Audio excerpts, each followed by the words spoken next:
open to questions now. We've got a few which have been put through on the Q&A session, so I'll work my way through some of them and see what everybody's thoughts about them are. My take home from what I've heard so far is there's some great work going out there. There's lots of keenness and enthusiasm, but there doesn't seem to be a great deal of funding to actually get a lot of these important areas up and running. It seems to be put onto the organizations to sort themselves out, and there's no dedicated money to actually ensure that we're going to be doing this properly and it's all going to be pulled together, never mind across the state, across the nation. So any thoughts on that?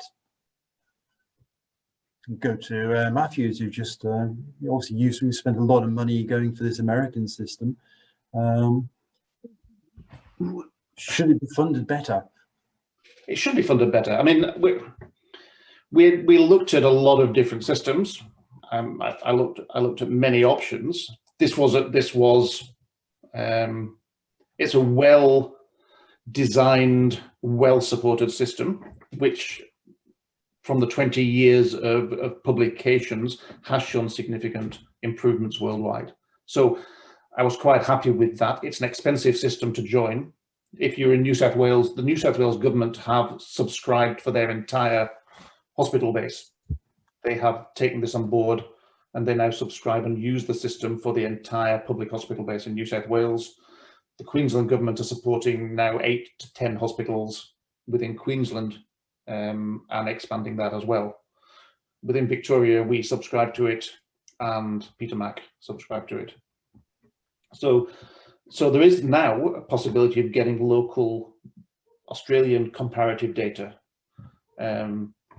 It's a hard sell convincing a public hospital body to commit any money to anything. So it was a hard sell initially convincing them to subscribe. And most of the cost is employing a full-time person to collect the data and to follow up the patients. But it was a hard sell, but there is general support from board and exec level now to continue that process in the absence of any similar Australian system. And whilst there's still no decision within Victoria of a single system which would be equivalent. And Robert's, again, all sorts of fantastic ideas to the Commission, but is there any money following it, or is it just... So I was going to reflect, as Matthew did, on one of the things is there are huge jurisdictional differences. So one of the problems Victoria suffers is having way too many local health districts, having way too many boards, having, you know, the whole idea that you could have an area like where Matthew works with multiple small hospitals having their own board and it not all being coordinated is... Victoria's the only place in Australia that doesn't have regional local health districts that would look after that whole area and would be integrated, and then a whole heap of these initiatives that are problems then you know, come under the one administration and one system. So NISQIP has been rolled out in New South Wales. It is seeing improvements in some of our teaching hospitals that, as Matthew alluded to, thought they were doing really well, but in fact, once you look at it properly, there's areas where there are vast room for improvement, and it's being rolled out in a large sample of hospitals in Queensland. And so it's really a matter of how the jurisdiction chooses to look at integrating and funding processes like, you know, SQIP as to whether you can do it or not. Okay, and David, a lot of the questions we've had coming through so far, and we'll go through some of them shortly, but they are pointing out the differences between the public system and the private system. Now, obviously, Cabrini is a big organisation, and I'd imagine you're being funded through almost their goodness, but for smaller private hospitals, there won't be anything like this present, will there? There won't be someone in your sort of position gathering all this data and pushing it out and trying to make changes. So there is a difference between the private and the public systems. It's an extraordinary issue and a challenge. Private hospitals operate in a market environment. We attract patients by the surgeons, by the image that we project in the community. And so there's almost a conflict of interest in collecting data that might reflect badly on the hospital and tarnish our brand. I'm not sure we can solve that quandary. And so the flip side is maybe we should rely on regulation and encouragement from organisations like the Quality and Safety, the Commission for Quality and Safety, to put in place regulatory incentives for us to collect and distribute the data. So I don't think it's easy to solve a problem, particularly in private hospitals, subject to market forces, where the data that you discover may in fact tarnish your brand and work against your public image. Okay. I think the first question we've got here is probably aimed at Robert. Is how on earth can bureaucrats who have little or no idea of patient care, in brackets, and do not wish to know, deal with problems of patient care? Well, that's why the whole thing is a partnership, isn't it? And so what you have to do is get confluence between the administrators and the clinicians to work on this together. If you don't work on it together, then no one will ever get anywhere. And so it's really about clinical governance, is really about a partnership between the management, the CEO and the executive of the hospital and each of the clinical departments to drive appropriate care for the population of patients that you're serving. And you know, you see the best hospitals already do that. The worst hospitals have open conflict and warfare, and that's why they're the worst hospitals. So it's a responsibility both on the management and on the clinicians to play your part in that. So I personally don't. While there are often tensions, I've worked both in public and private hospitals, and good managers and good clinicians actually can come up with processes that will overcome those issues. And I think David would reflect on that as well. Any thoughts, David? No, I see David Dish has raised the question about whether health funds should pay for this data collection. Having worked for one of the larger health funds for 4.5 years, they're enormously conflicted as well. In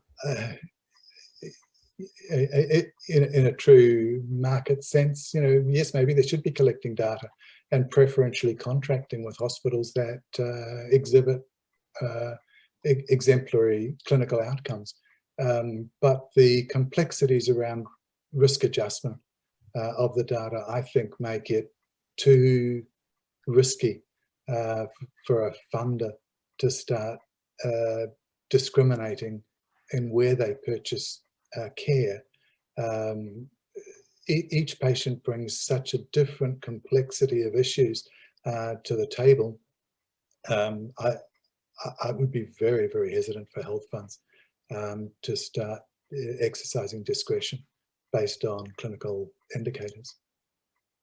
Okay. Another question here. There are huge numbers of surgeons who are in solo private practice. These surgeons are at a huge disadvantage when it comes to peer review meetings, even if they're at the top of their fields. How can these surgeons be protected from APRA? Any thoughts on that, Matthew? You hear the protection from APRA time and time again. I mean, my experience of APRA is it's certainly not the most aggressive regulator in the world. It may be one of the slowest. I'm not convinced APRA are out there to get people, and I think, and I will refer back to when I spent some time in London asking what happened when data was published and suddenly flooded onto the market, and two things happened. One was, I think nationwide there were about 15 surgeons who retired from practice. And when I asked the people, my colleagues in the college in London about that, they said, and actually probably everyone knew they were the 15 surgeons who needed to retire from practice, which is an interesting comment. But there wasn't a sudden surge in GMC, which is obviously the equivalent prosecutions of surgeons for poor outcomes. So the expected purge on surgeons when they published their data didn't happen, and I suspect that would be the same here if that data started to get out there. I think the bigger worry was not the court of APRA or the court of the GMC, but it was the court of the media who get hold of this data and splash it across news headlines, and that has certainly happened elsewhere in the world. Interestingly, it happened on the first publication of the data, but when the first anniversary came round and the next year's data was there, it was already old news. So there was short-term pain for what turned out to be long-term gain, and that's also happened elsewhere. That the public media interest is very, very short-lived because something else hits the news cycle. But there is certainly pain when going down the road of being more open and public with outcomes data. But in the UK, it was the surgeons who kept hold of their data. They were the ones, it wasn't the outside bodies or hospitals reporting it, it's the surgeons specifically involved in that, which I think is important. The surgeons are now contracted by the government to produce yearly data and publish it online on open service available to the public. So it's an interesting way of doing it, is you give the surgical colleges, professional bodies free rein to design a system that just fits the government's requirement for an open publication of valid quality outcome data for surgery. I think you then have to say the surgeons have to take ownership of it and take interest. I think it's one of the issues, as David was saying, that there's a limited amount of interest out there. I think people just will probably keep on wanting to work and not that interested in tons and tons of data being published. Yeah. Which can be a problem. Philip, can I comment about the publication of data and media interest? So New South Wales for many years has had an organisation like VAHI called BHI, and they publish, if you go and look at the BHI website, they publish comparative outcomes, say for stroke versus hospitals, for myocardial infarct versus hospitals, for some of the surgical outcomes versus hospitals. And there's great variation between those hospitals, and it never gets a run in the paper. And it's publicly available. You can go and look it up now. And ultimately, VAHI will be doing the same thing with, you know, Victorian administrative data, where there are whole heaps of comparative outcomes available from the administrative data, and which will show variance between hospitals, but it won't, in fact, generate a lot of heat. One of the issues, Philip, is lead time. And because we as private hospitals, and I think most surgeons, don't really know how they compare with others, there's a lot of myth about comparisons, that if data is to be made public, it must be made available to the user, the clinician or the hospital, I think for at least 2 years before it's made public, so that the individuals to whom the data applies have the ability to understand it and correct it. VAHI's moving, I think, in a way to be congratulated. They now release annual reports on named private hospitals' performance against about a dozen clinical indicators. At the moment, it's confidential and not made public or put on a public website. But having done that now for the past 2 years, I think the hospitals are reasonably comfortable with the data set and understand it, and it probably could be made public now, but there needs to be that lead time so that the individuals who are identified in that data have the opportunity to understand it and correct their performance if they are in fact outliers. We have another question here, and this is very close to what VPCC are interested in, as well as all my colleagues in the VASM directors.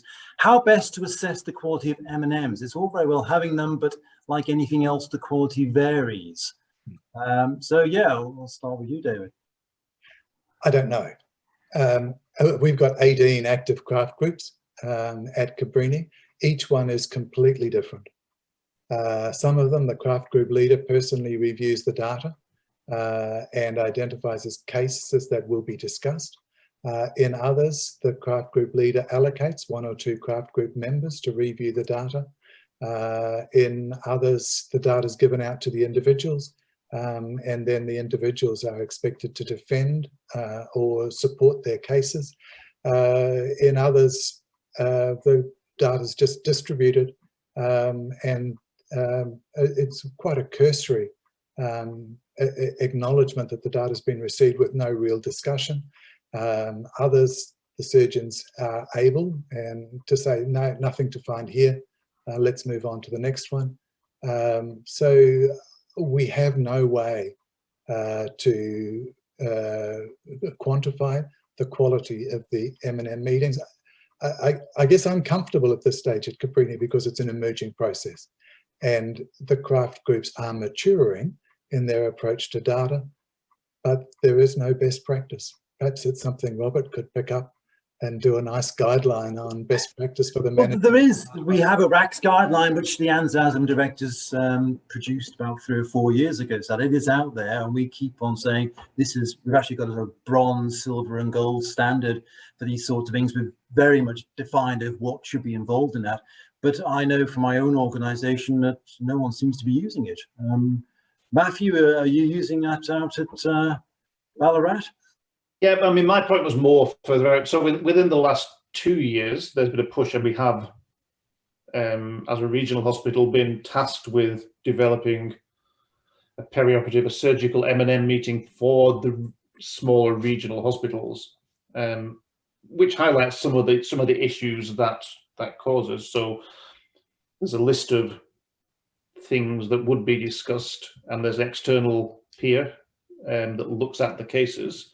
But the issue is that with the visiting surgeon workforce, the meetings are attended by CEOs, DMS, theatre nursing staff, the external peer, local GP or GP anaesthetists, but on no occasion has a single operating surgeon attended any of those meetings. Now, when I looked into that closer, half the time it's because they haven't even thought to invite them. There's no consideration that this is a vital person in that system. So there's a long, long way to go in that sort of process. Now, and the reason we're doing it is because the perinatal mortality M&M peer review meeting for regional areas is quite well established and is far more sound and evidence-based and works really well. Trying to get a similar process in for surgical complications, morbidity and mortality is proving really, really difficult. Do you think this pushing out to Zoom like we're doing tonight is going to make it easier for the visiting officers to be involved? As you say, they had to be invited in the first place, but they can now make the time. That might be one of the benefits of COVID, dare I say it, is that people are now very familiar and comfortable with Zoom, Teams, whatever it is, and it's an ideal format for that. You know, in 2019, the meetings that I attended, because I externally peered some of the meetings, were the video link-in connections were patchy at best, whereas now things seem to have improved dramatically, and maybe this is the breakthrough in terms of that large geographical area meetings. Maybe that's what we do. It's been a boon for us, Philip. Medical staff meetings, we would be comfortable if there were 20, 25 medical staff attend. Whereas now with Zoom, we will get, up to 150 or more clinicians attending, which has been great.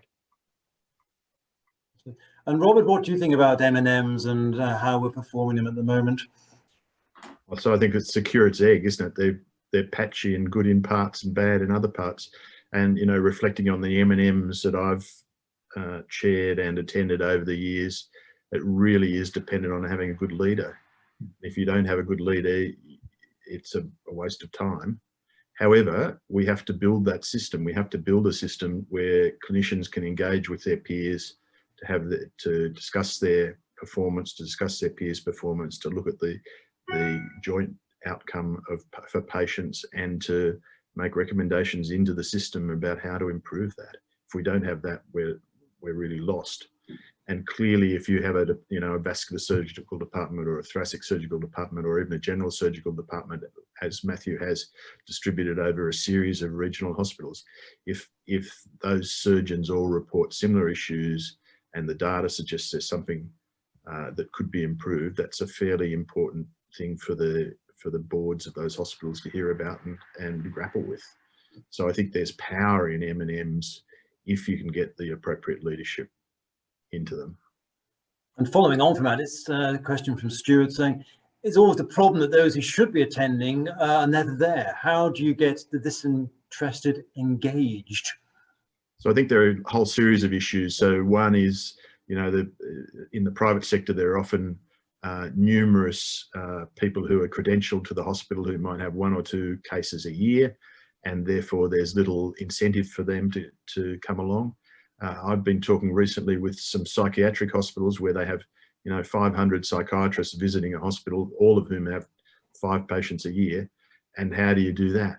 And that's where I think colleges may have a role to have regional M&M meetings, either like Matthew has his regional M&M meeting, or the colleges run an M&M meeting for the solo practitioner who has a scattered, diverse practice, and handle it that way. But those surgeons do need a voice. They do need to reflect on their own practice and see what their practice is achieving and how it compares with others. And in the end, I think the M&M has a whole heap of stuff to recommend it, but it needs work. Okay. What do you do about colleagues who struggle to make M&Ms, Matthew? It's really difficult. And it's even more difficult if the colleagues who struggle to make the M&M are the colleagues whose case may be being discussed, because if anything, that inhibits discussion even more, because no one particularly wants to discuss a case when the person isn't there. So it's hard enough if it's a difficult case when the person's in the room. Often it's just skirted over by the rest of the body when they're not in the room. Do you make them compulsory?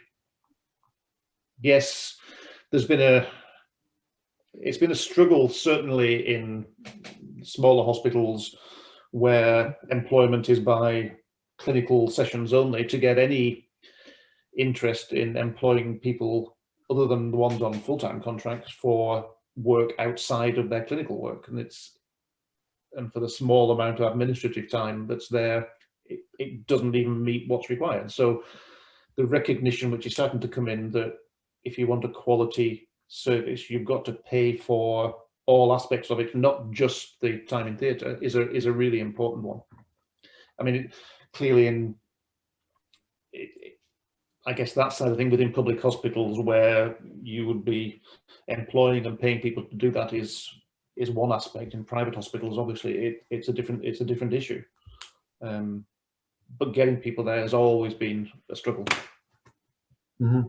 Well, in the UK, it was different, wasn't it? In effect, you had sessional time to go to all of these things. It was built into your contract, and you had to go.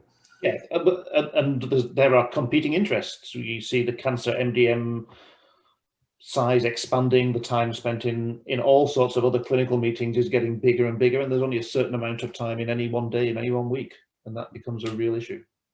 There's a question here from David Deutsch. Linking accreditation to M&M attendance may well focus, I can get rid of this thing, clinicians' minds on this, or basically saying,